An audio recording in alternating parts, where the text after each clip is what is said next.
नमस्कार, मी मधुरा वाटवे. मधुराज मेजवानीमध्ये आपलं मनापासून स्वागत. आज आपण भाजीला उत्तम पर्याय गोळ्याची आमटी कशी बनवायची ते पाहणार आहोत. चला तर पाहूयात आजची रेसिपी.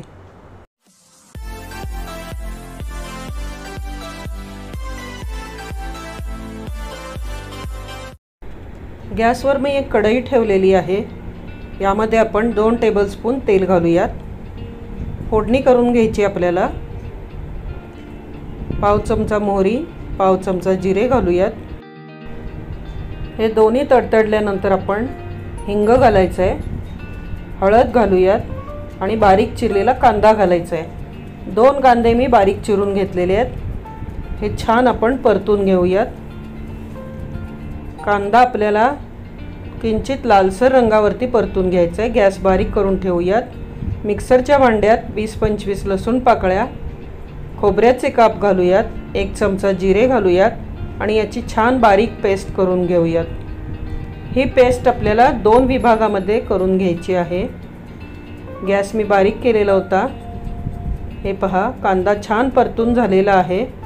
आता यामध्ये आपण 1 मोठा टोमॅटो बारीक चिरून घालूयात. लक्षात ठेवा, लसूण पाकळ्या जास्त घ्यायच्या आहेत आपल्याला, त्यामुळे याला खमंगपणा छान येतो. यात आपण लसूण, जिरे आणि खोबऱ्याची निम्मी पेस्ट घालून निम्मी पेस्ट बाजूला ठेवून देऊयात. रस्स्यामध्ये घालायची आहे ती. यामध्ये छान मिक्स करायचं आहे. लसणाचा कच्चेपणा जाईपर्यंत आपल्याला हे असंच परतून घ्यायचं आहे. गॅस बारीकच ठेवलेला आहे. लसणाचाही कच्चेपणा जाईल आणि टोमॅटोही छान शिजेल. गॅस बारीक करून आपण असंच ठेवून देऊयात. एका पसरट भांड्यामध्ये आपण 1 कप हरभरा डाळीचं पीठ घ्यायचं आहे. 1 टेबलस्पून बारीक रवा घालूयात. यामध्ये अर्धा चमचा मीठ घालूयात, पाव चमचा हळद आणि पाऊण चमचा लाल तिखट घालूयात. जी निम्मी पेस्ट आपण शिल्लक ठेवली होती लसूण खोबऱ्याची, ती घातलेली आहे. आता यामध्ये 1 टेबलस्पून तेल घालायचं आहे. शेंगदाण्याचं तेल मी घातलेलं आहे. हे व्यवस्थित हाताने मिक्स करून मग यामध्ये आपल्याला थोडं थोडं पाणी घालत याचा गोळा बनवून घ्यायचा आहे. गोळ्यामध्ये बारीक रवा आणि तेल घातल्यामुळं गोळा असा घट्ट लागत नाही, कच्चा लागत नाही. आतूनही तो छान शिजतो. अगदी थोडं थोडं पाणी घालत आपल्याला हे मळून घ्यायचं आहे. हे पहा, फार घट्ट नाही आणि फार सैल नाही, मध्यम घ्यायचं आहे. थोडंसं तेल लावून आपण हे पुन्हा व्यवस्थित मळून घेऊयात, म्हणजे याचे गोळे छान होतील आणि एकमेकांना चिकटणार नाहीत. अगदी छोटे छोटे गोळे करायचे याचे.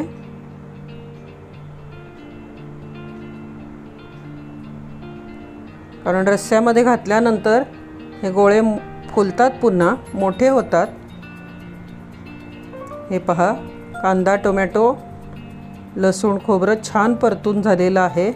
आता यामध्ये आपण लाल तिखट घालायचं आहे. काळा कांदा लसूण मसाला मी घातलेला आहे. हे दोन्ही तुम्ही आवडीप्रमाणे कमी जास्त करू शकता. बॅडगी आणि गुंटूर लाल तिखट आहे माझं, मिक्स आहे. अतिशय खमंग ही आमटी होते. हे व्यवस्थित मिक्स करून घ्यायचं आहे. गॅसवर मी दुसऱ्या एका पातेल्यामध्ये पाणी गरम करून घेतलेलं आहे. यामध्ये गरम पाणीच घालायचं आहे. गरम पाणी घातल्यामुळं याला छान तर्री येते.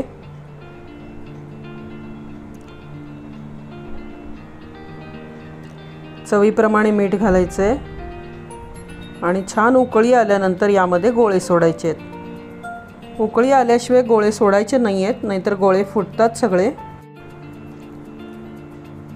अर्धी वाटी शेंगदाण्याचा कूट घालूयात आपण आता. याला दाटपणा येतो त्यामुळं आणि चवही छान लागते. अगदी थोडासा गूळ घालायचा आहे. आवडत नसेल तर नाही घातलं तरी चालेल.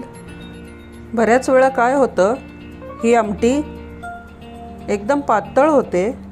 याला दाटपणे येण्यासाठी आपण यामध्ये थोडंसं बेसन पीठ कालवून घालायचं आहे, ज्यामुळे याला दाटपणा येतो.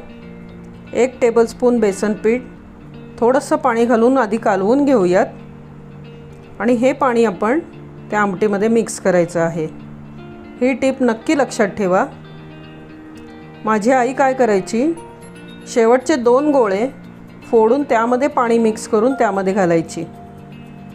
पण मला आज गोळे कमी पडतील असं वाटतंय, म्हणून मी गोळे न फोडता थोडंसं बेसन पीठ यामध्ये घालत आहे. तुमची जर ही आमटी बनवण्याची काही पद्धत वेगळी असेल तर ती कमेंटमध्ये जरूर सांगा.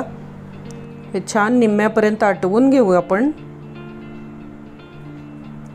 हे पहा, आमटी निम्म्यापर्यंत आटलेली आहे, दाटसर झालेली आहे.